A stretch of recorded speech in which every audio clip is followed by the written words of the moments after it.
Welcome to Opinions in 10, online posts and biblical opinions in under 10 minutes.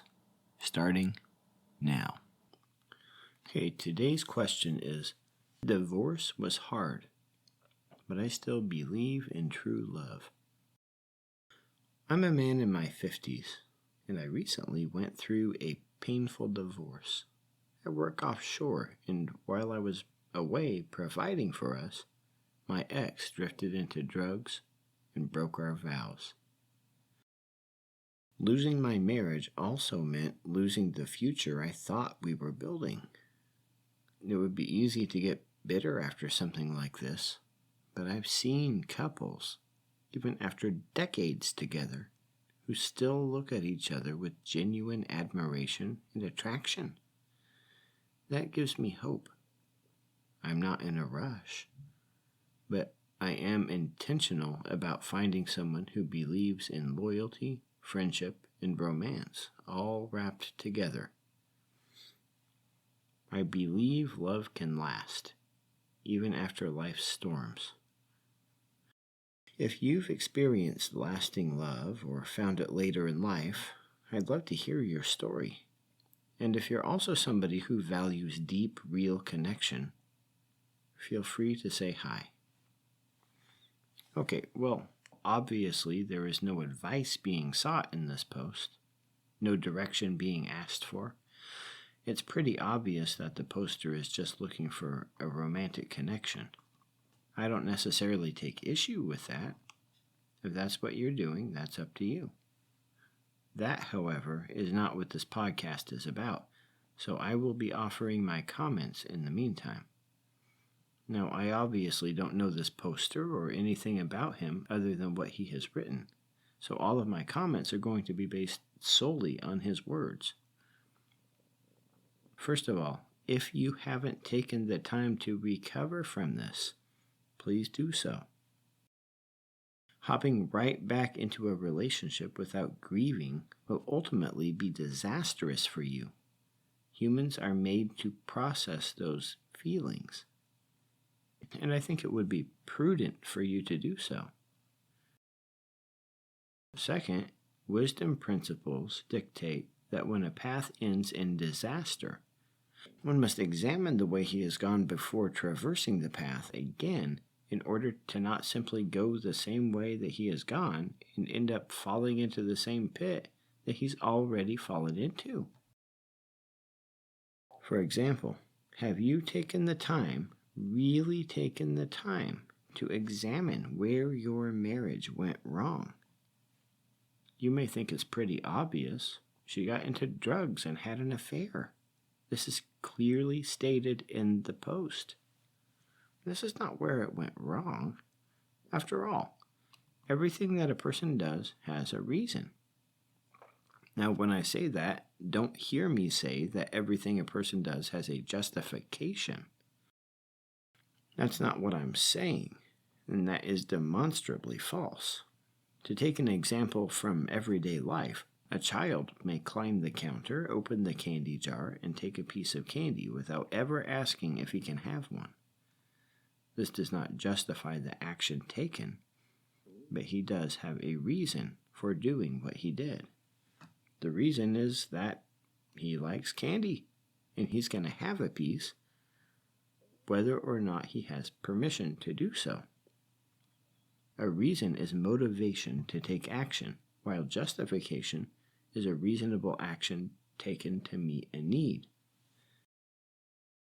In examining your post, you seem to present the situation as one in which your wife was waiting for the cat to leave so the mice could play. I shouldn't have to say that this is a very unhealthy attitude to take into marriage. It is abundantly clear to me that your wife's heart was not in the marriage. But have you ever asked why? Was her heart ever in this? Or was this a more recent innovation?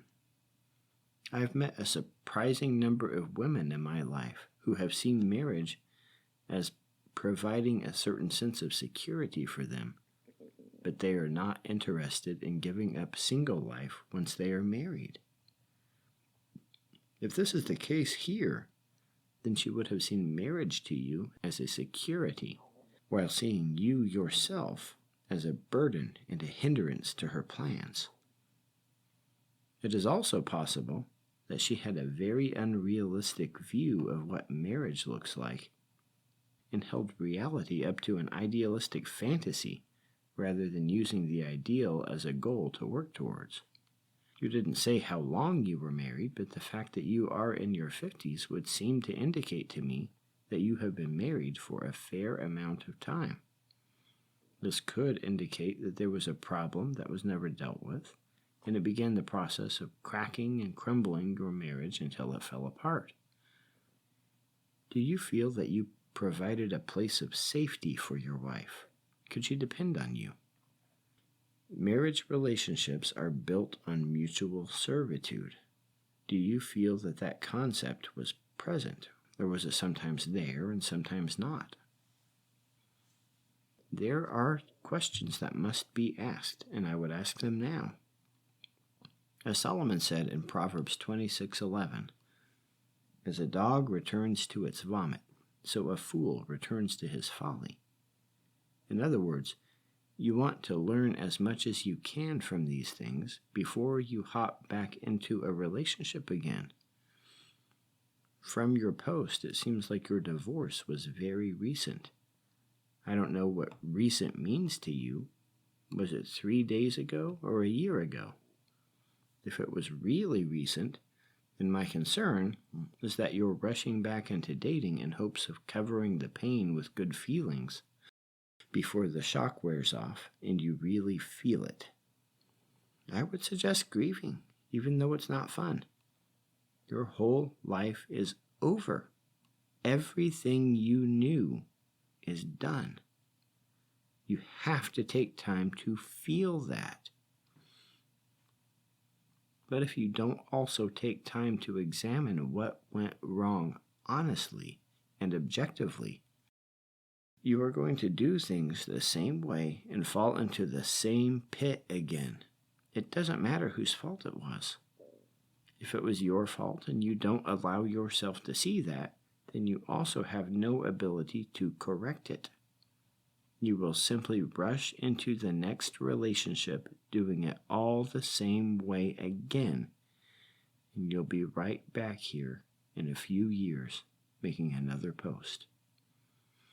If it was her fault, then you're going to seek out the same kind of woman with the same pull towards the same things that destroyed your marriage in the first place. But likely, in all reality, there is fault on both sides. And if this is not something you're willing to examine and learn from, then you can have good feelings, albeit short-lived, from rushing back into dating, but it won't solve any of your problems. It's like telling a hilarious joke as you're falling off of a cliff. The joke may be a knee slapper, but you're still gonna hit the bottom of the cliff. A home is a place that you go to that is characterized by peace and love. It's a sanctuary from the world and all of its problems. And it takes effort, both from you and your wife, to make it happen. And David in Psalm 34:14 said that peace is something that must be pursued. It doesn't just happen because nobody's fighting. At this point, the point where there is peace and harmony in the home, that is the point where the kind of relationship you're talking about exists. And it doesn't happen without God. That'll do it for today.